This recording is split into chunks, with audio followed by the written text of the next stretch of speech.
My name is Natalia, and I'm the program director here at the Vancouver Biennale and one of the organizers for the event. And for the next panel, I'd like to acknowledge that today, throughout the Commonwealth and around the world, is Remembrance Day. And on the 11th hour and 11th day and 11th month, we pause for 2 minutes to reflect on the memory of those whose lives have been lost in the war and those who have served and continue to serve to protect peace. Because we're speaking from Vancouver in the Pacific Standard Time Zone, we're going to observe the silence now for 2 minutes, which for an online conference might seem like a very long time, but please bear with us. Because right now, more than ever, we need to take the time to reflect on the power of peace in the world that we're building and the memory of those who we have lost. So, lest we forget, and for the next 2 minutes, take the time. Thank you.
Thank you so much, everybody, for taking the time to be in silence with us. I'm really excited to introduce today Art Gnome. He was already in one of the panels. Art Gnome, do you want to be referred to as Art Gnome or as Jason Bailey? Yeah, I don't know. Jason Bailey's fine, or just Art Nerd, Art Gnome, whatever you want to call me is fine. Okay, great. So if you can go back on the slides. Yep. So, Jason, I met you in early 2018. I think it was January 7 or something, at the Rare Arts Festival, which was, I believe, a seminal point in the birth of the crypto art movement. And that was precisely where #ArtProject started. When I, started connecting with the community and created this Telegram channel, and you took part in it, and it was so vibrant back then when everybody had all these questions that we were still asking. But these questions, we have to, bring those answers that collectively back in the day we sort of figured out together. So yeah, I'm really excited to present you here and to have you as part of our event. We do want to make sure that a new generation of artists and collectors who are entering the space get to experience in a way what we experienced back in 2018, and get to go through the ground up through the process, because it does take a little bit of kind of being held by the hand and walk through to enter this space. So with that being said, the floor is yours, and welcome. Yeah, thank you, Jessica. So yeah, I remember early 2018, the Rare Art Festival, as you said, is now sort of mythic. And Hmm. I was just a scared, nervous guy in the audience, and you were like this brave, leading artist on the panel. And it dawned on me early on that there were an awful lot of people with strong blockchain background, but not that many artists in the beginning. So I was really glad to see your presence as a strong voice for artists, and appreciate all that you've done in the last Thank you. years in helping to build this community. So yeah, as you mentioned, this is mostly geared towards folks that are just trying to start out, collectors and artists that want to try to get into the space. So my name is Jason Bailey. I write about the intersection of art and technology, and I have a background in art, went to school for art in undergrad. Mostly, I'm old enough that that was sort of pre-computer and mostly focused on painting and printmaking and things like that. Then went back and got a master's degree in digital art, and realized that I really missed writing about art and tech. So I started a blog called Art Gnome. I think it was about 3 or 4 years ago now. And as I was interviewing someone for an article on machine learning, he told me, you should really look into blockchain. And he thought that, there'd be a lot of really interesting things for me to write about, and to that it would capture my interest. So that was end of 2017. I came to blockchain a little bit later than most folks. And I spent one Saturday morning researching blockchain, and maybe like 2 or 3 hours, and wrote this article called "The Blockchain Art Market is Here." So while I was new to blockchain, I was very familiar with a lot of the problems that are created in the art market for artists and collectors, and could sort of immediately see where blockchain could help solve some of those problems. So this was written in December of 2017, and despite having little background in blockchain, I had pretty good SEO. So within a few days, this became the first search result that would pop up if you looked up anything to do with art and blockchain. So I started getting hundreds of emails from people asking me to speak around the world. And I thought, well, I better learn a thing or two about blockchain if I'm going to be considered an expert, because I didn't really have the expertise. But I did nail a few things, I think, that have withstood the test of time in that first article. So again, being more familiar with problems in art than with blockchain as a technology, I saw that there was potential for us to drive sales of digital art by using the same properties that we use to make Bitcoin and Ethereum scarce as digital property, that we could transfer those concepts over to art. And historically, it's been very hard to make a living as a digital artist, because people figure they can just download it for free and see it for free and share it for free. So bringing in blockchain as a decentralized method of proof of ownership really, at the time, I thought had a lot of potential, and it's turned out to be true over the last few years. Another aspect, democratizing fine art investment. So earlier, there's still some talk about it, but early on, there was a lot of interest in fractional ownership of art. So most of us can't afford to spend hundreds of thousands or tens of thousands of dollars on art. And this idea that blockchain would enable it so that we could break a single artwork up into hundreds or thousands of shares, and you could own potentially a share of that work. So that was another idea early on.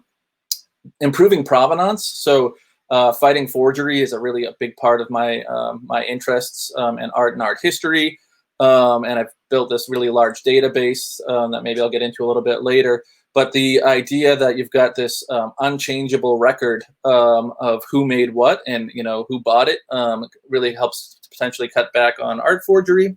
And then creating a more ethical way of paying artists, which I think is probably the most important one.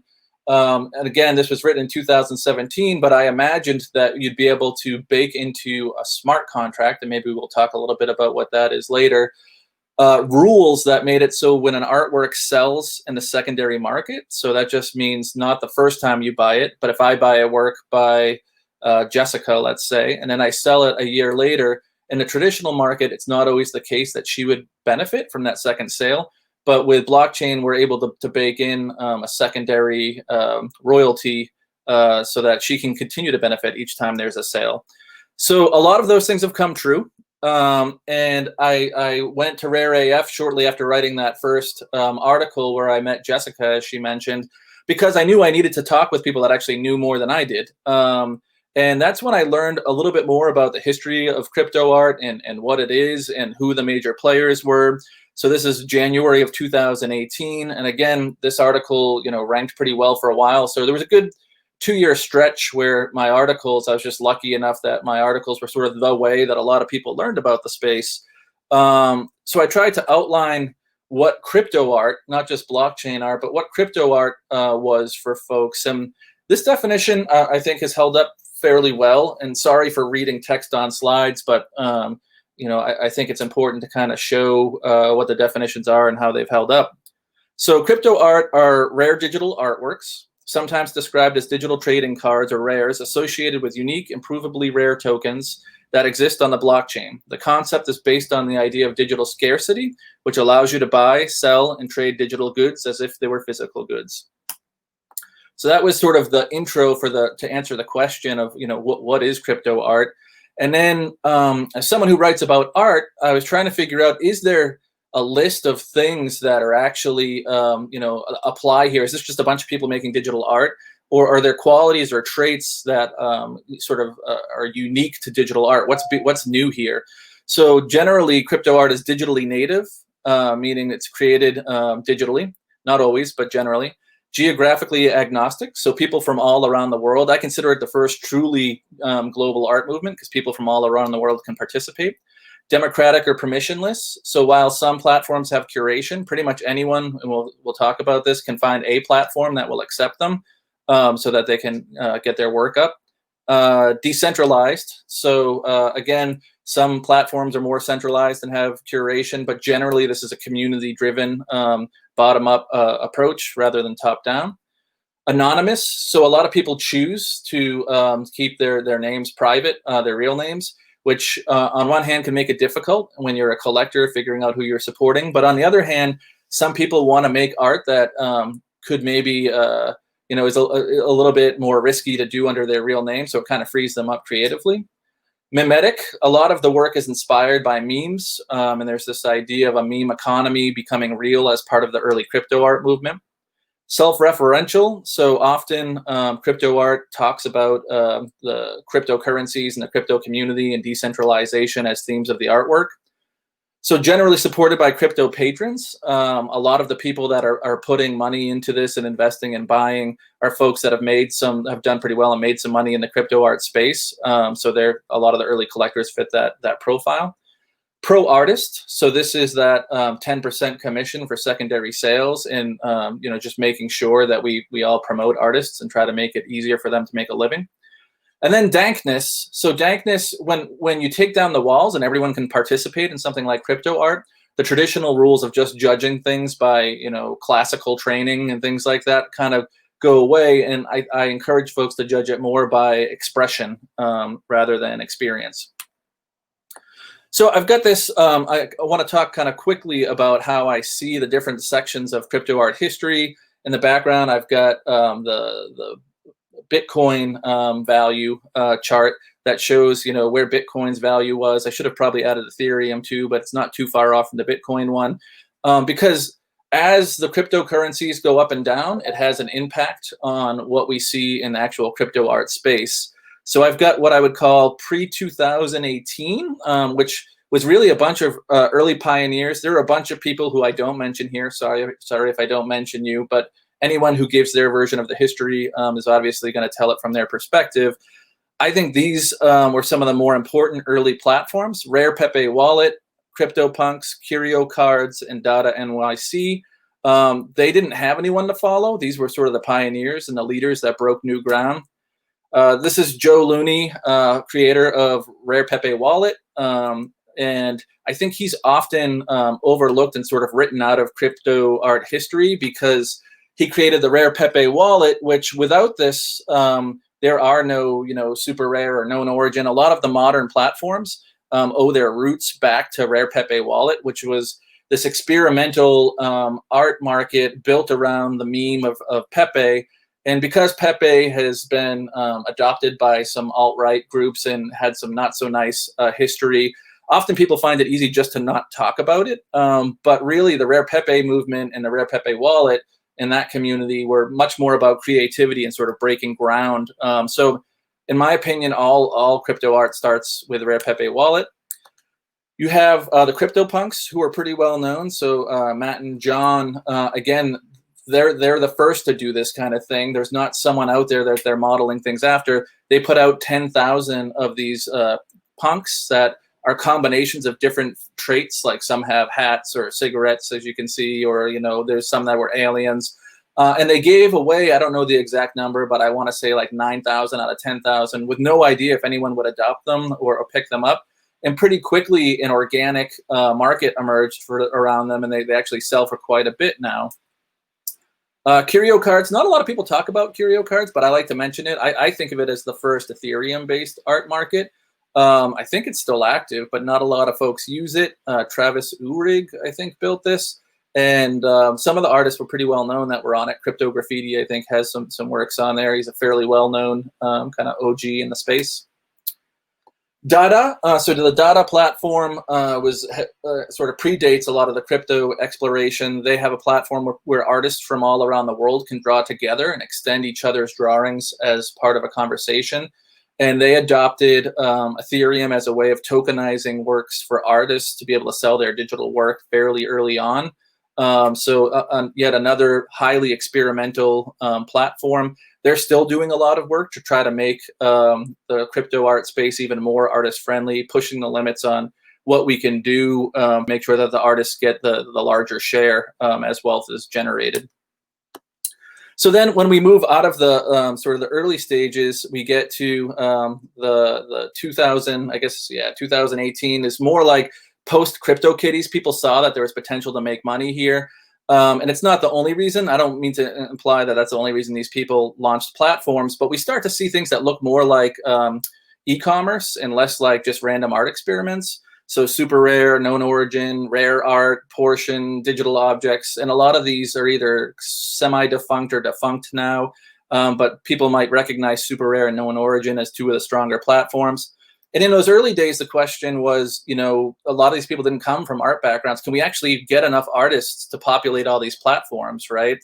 So folks would reach out to me. I made an intro to Super Rare because I was really excited about this art by Robbie Barrett, a young AI influenced artist who I wanted to find a way to buy the work. And at the time, there wasn't a great way to do it digitally. So I introed him to Super Rare and became their first customer. Hackatow, another well-known Super Rare artist, had emailed me after seeing one of my articles, and I was able to make that intro. And that early spirit of being able to connect technologists with artists was, one of the more fun times in crypto art history from my perspective. And the traditional art world did take notice. They were a little bit late to the game. In 2018, the markets were starting to tank, and some of the interest was waning. But they had organized an event in London where a bunch of us got to fly out and kind of talk to the traditional art world about blockchain and art.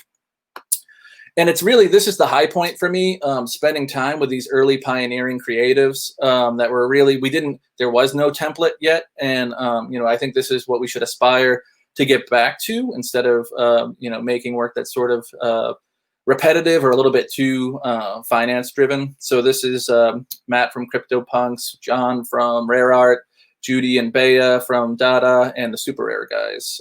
We're waiting for tacos in London. So after we started figuring out that we had enough artists to populate some of these platforms, the next question became, how do we get enough collectors, right? So a lot of the artists, the same artists, kind of were making work across multiple platforms, and we just didn't see enough collecting. And Rare AF 2, the big question was, are any of these platforms going to be here in a year? Because we didn't seem like we had enough collectors to support the efforts.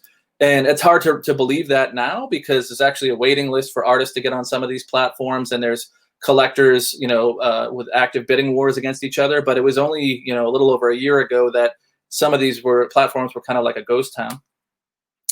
And then I think of 2020 generally as being the spot where we started talking about trying to establish the secondary market. So that means, if I buy this, is anyone else going to want to buy it? And we've seen sort of an explosion in the secondary market.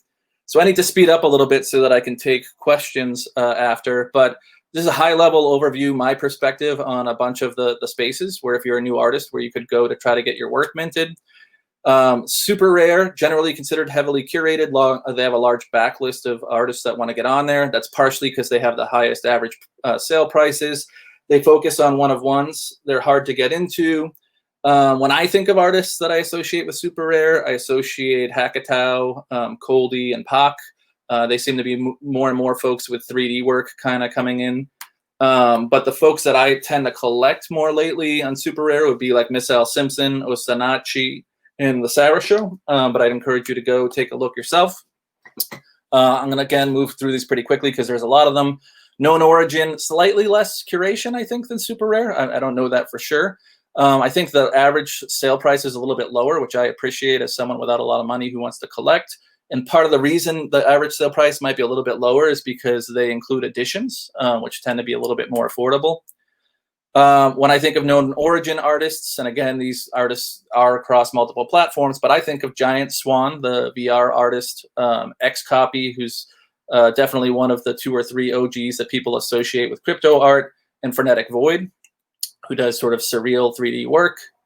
But my favorites are a Blue, who does these super expressive digital GIFs. So these are a bunch of works that I've got in my collection. I actually commissioned a family portrait from a Blue. Known origin, Luca Dono, who does sort of these space-inspired generative artworks. Another one that I really like from Known Origin. Rareable, it's sort of like the Wild West to me. You know, it seems like there's either no curation or much less curation, which isn't necessarily a bad thing. If you're an artist and you don't want to get on a wait list and you want to get active today, I believe you can just jump on a Rareable and start minting work. They have something called Rary, which is like a governance token, if I understand correctly, where when you buy and sell, you're rewarded with Rary, which will help you make decisions for the platform moving forward. Some of my favorite work on Rary, Maria Garcia, who I recently picked up. So she's been doing these sort of Egypt theme works, and I recently picked up sort of like a King Tut work from her.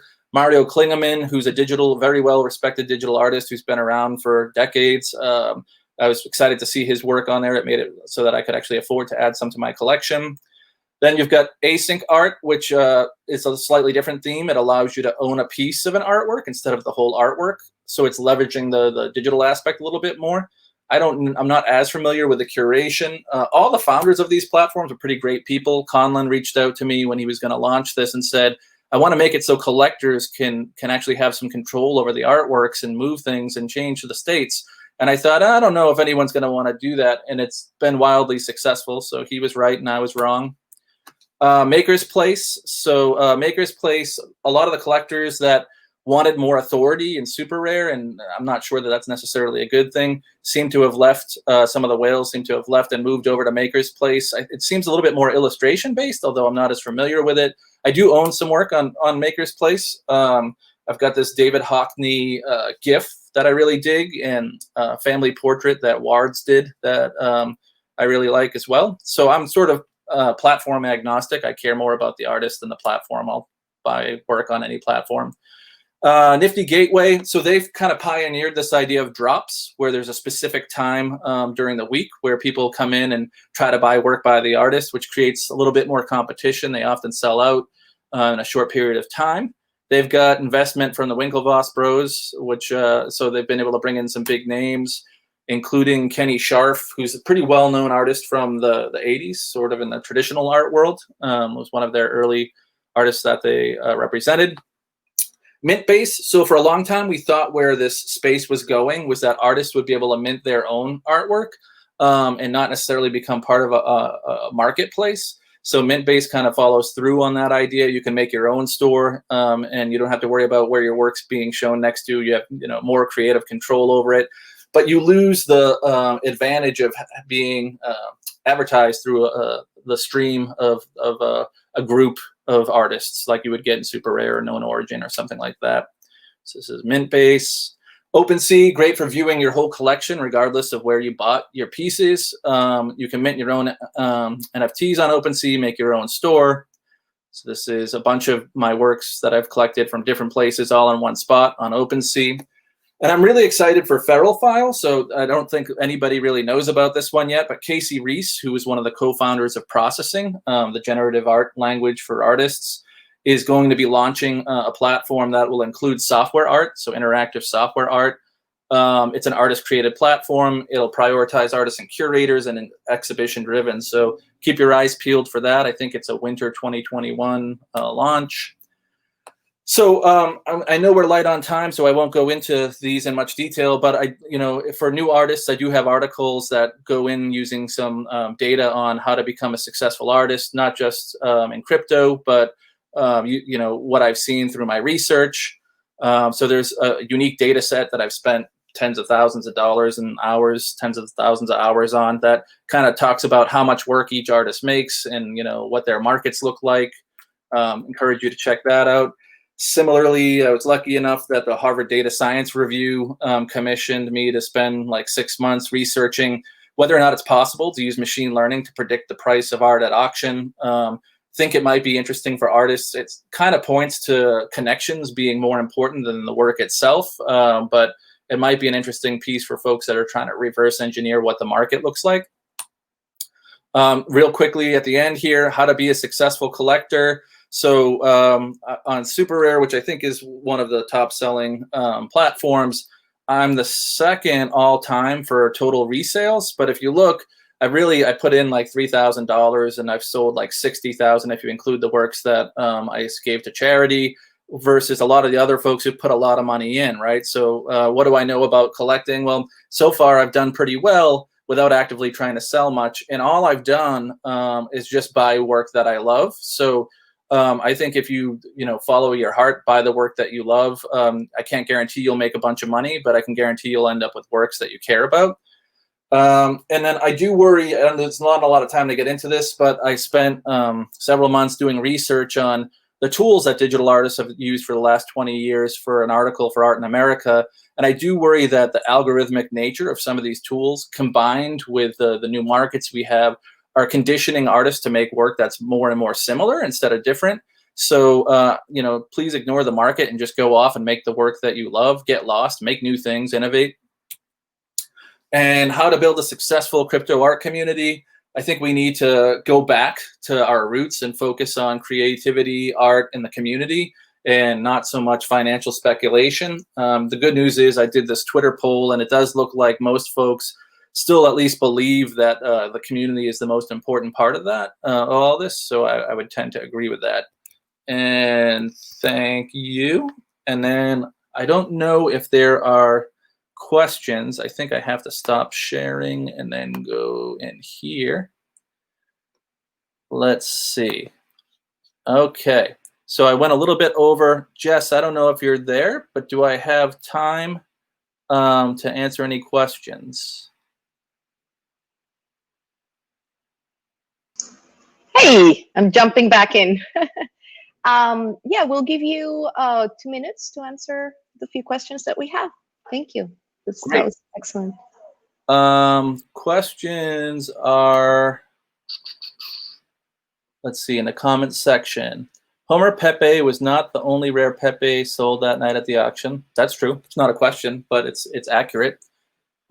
Is all the art you collect based on the Ethereum blockchain? Why or why not? No, I've got artwork. I own a bunch of rare Pepes that are on Bitcoin blockchain, but I think the majority of the platforms have sort of moved towards Ethereum.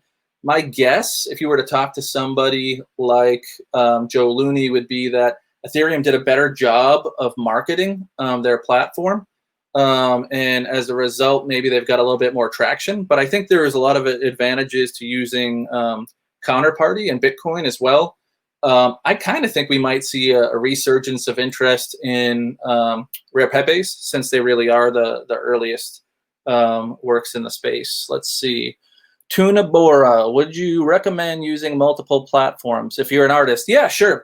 I think experiment, try different platforms, see which ones work well for you. I haven't seen anybody take a hit for having work across multiple platforms.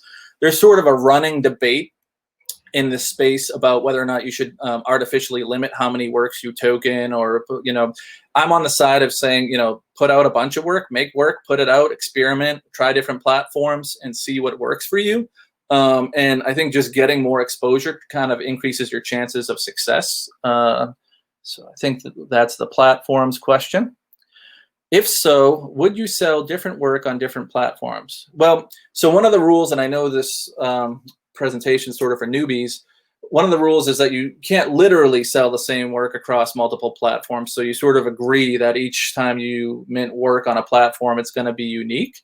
But if you mean like different styles of work, yeah, I mean, I think some folks that are both on Rarible and Super Rare, for example, will tell you that they make editions of like their sketches or works that are a little bit more affordable on something like Rarible, and maybe they do their one-of-ones or their their masterpieces or something like that on Super Rare, and that might be based on their belief that they have a better chance because of the average higher selling price on Super Rare selling for something more. So yeah, you might want to break it. It depends on who you are as an artist. If you have different style and different works, you might want to try, using one style on one platform and another style on another. How do you balance an art marketplace defined by scarcity, cryptocurrency, and concepts of democratization that are often co-opted by larger tech conglomerates? Ooh, that's a great question. So I'm pro abundance. I think artists should make as much work and mint as much work as they want, right? But there are a lot of people that argue that the value on these things comes from the fact that they're scarce. One thing that, a cake and eat it too, having our cake and eat it too, is that even though it's scarce in terms of ownership, maybe only one person can own it, although we have fractional ownership scenarios too.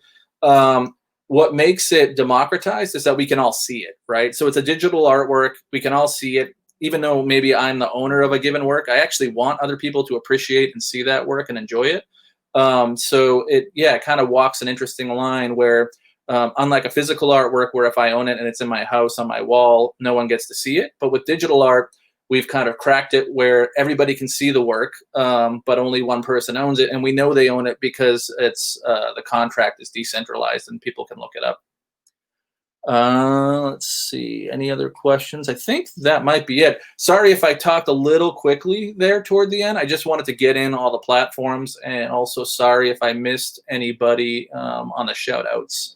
But I'm at Art Gnome on Twitter. If you have questions, feel free to reach out. I'm happy to answer as many as I can. I think getting new folks in as artists is one of the things that I'm passionate about and excited about. Same for collectors. So if you have questions, you can always hit me up. Thank you so much. We've got an important question here. I don't want to dodge it. Let's take 1 minute. Okay. We have to wrap up. So go for it. What happens to the art if the platform fails? So I thought in the beginning that it would always be on the blockchain and you would never lose the artwork. But I've bought artwork on platforms that did fail. And while I probably could dig through the contracts and it must exist that I bought it somewhere on the blockchain, I no longer have access to the image. So it is problematic. And it's something that I hope that all the current platforms are looking at. And it does govern part of the buying process, I think, for some collectors is which of these platforms looks like it's going to be around the longest. So there's a trust factor there. Sorry, Jessica, I didn't mean to overstep. Oh, no, absolutely not. Thank you so much. This is so useful. It's going to be, posted there for people who didn't catch it right now to come back to it. So thank you so much, Jason, for taking our invitation. Thanks for having me, Jessica, and hopefully we'll get to pick up in real life soon. Yeah, likewise. Bye. Thank you. Take care.